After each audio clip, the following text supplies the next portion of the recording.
Hello बच्चों, चलिए प्रश्न को पढ़ते हैं। निम्नलिखित साम्यों के लिए K1 तथा K2 के मध्य संबंध है।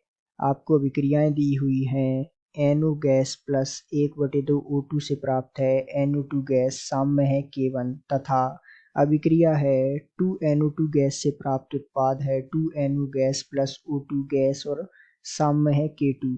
इसी प्रकार हमें इनके संबंध को दर्शाते हुए विकल्प दिए हुए हैं। विकल्प ए है K1 बराबर 1/2 K2, विकल्प बी है K2 बराबर 1/, K1 और विकल्प सी है K2 बराबर 1/, K1 का स्क्वायर और विकल्प डी है K1 बराबर 1/, K2 का स्क्वायर। तो आइए बच्चों, मुख्य अवधारणा को समझते हुए हम इस प्रश्न को हल करते हैं तथा विस्तार पूर्वक इस प्रश्न के संदर्भ को समझते हुए सही विकल्प का चुनाव करते हैं। तो सामान्य रूप से इस प्रश्न को सहज रूप से हल करने के लिए हम इनको अभिक्रियाओं को नाम दे देते हैं। इसको हम एक और इसको हम अभिक्रिया दो नाम दे देते हैं। तो ये जो है समीकरण एक है और ये जो है समीकरण दो है। तो इसको आसानी से हम हल कर पाएंगे। अब कैसे हम देखेंगे, तो जो है समीकरण एक की मदद से हम K1 व्यंजक का समीकरण लिखेंगे। तो K1 बराबर हो जाएगा, उत्पादों की सांद्रताएं सबसे पहले हम ऊपर लिखते हैं तो NO2 और बटे में यहाँ आएगा NO और ये O2 और इसके जो मूल हैं इस पर घात बन जाएंगे 1/2। ठीक है।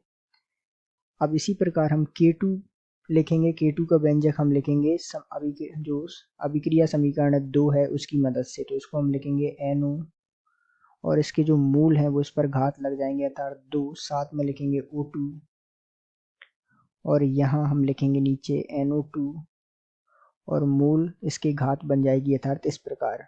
तो यदि हम ये जो K2 व्यंजक की समीकरण है इसको इस प्रकार लिखते हैं 1/K2 करके, तो ये जो है ऊपर पहुंच जाएगा NO2 की घात 2। इसी प्रकार नीचे इसका आ जाएगा NO की सांद्रता की घात 2 और O2 तथा हम इसका क्या कर दें, अब वर्गमूल ले लें। इसका वर्गमूल हम ले लेते हैं अब यहाँ पर। तो वर्गमूल लेने पर इसकी घात हट जाएगी अर्थात NO2। इसका वर्गमूल हम लेंगे, इसकी भी घात हट जाएगी NO और O2 के ऊपर घात जाएगी इसका वर्गमूल लेने पर 1/2। ठीक है। तब हम जो अब देख पाएंगे कि ये जो है 1/√K2 और K1 इनके मध्य क्या संबंध है। तो K1 बराबर होगा 1/√K2 के। आप देख पा रहे हैं दोनों समीकरणों को आप तुलना कर सकते हैं, देख सकते हैं। तो ये जो है संबंध इनके मध्य निकल के आएगा। इसको आप इस प्रकार वर्ग यदि हम करेंगे इसका, तो वर्ग करने पर हमें क्या प्राप्त होगा, ध्यान दीजिएगा। K2 बराबर 1/K1 का स्क्वायर। ये जो संबंध है वो हमें K1 और K2 में प्राप्त हो जाएगा। तो आइए इसका हम विकल्प देखते हैं।